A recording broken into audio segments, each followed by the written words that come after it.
দীর্ঘ প্রতীক্ষার অবসান ঘটিয়ে অবশেষে জলপাইগুড়িতে কলকাতা হাইকোর্টের সার্কিট বেঞ্চের স্থায়ী ভবন উদ্বোধন হতে চলেছে।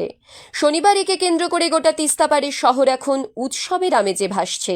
পাহাড়পুরে 31 নম্বর জাতীয় সড়কের ধারে সার্কিট বেঞ্চের নবনির্মিত নয়নাভিরাম ভবনটিকে তেরাঙ্গা আলোকমালায় সাজিয়ে তোলা হয়েছে।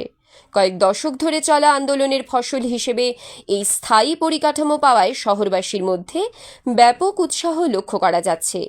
এই আনন্দকে ভাগ করে নিতে জলপাইগুড়ি জেলা স্কুলের প্রাক্তনীরা শহর জুড়ে অকাল দীপাবলি পালনের আহ্বান জানিয়েছেন।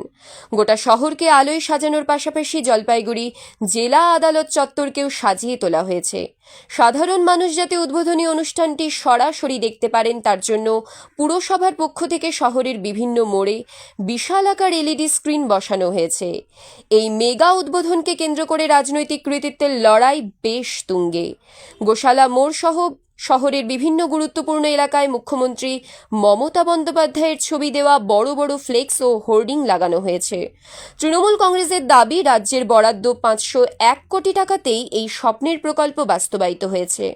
অন্যদিকে এই পরিকাঠামো নির্মাণে কেন্দ্রের বড় ভূমিকা রয়েছে বলে দাবি করে ঢাক বাজিয়ে শহরের বিভিন্ন জায়গায় মিছিল করেছে বিজেপি নেতৃত্ব।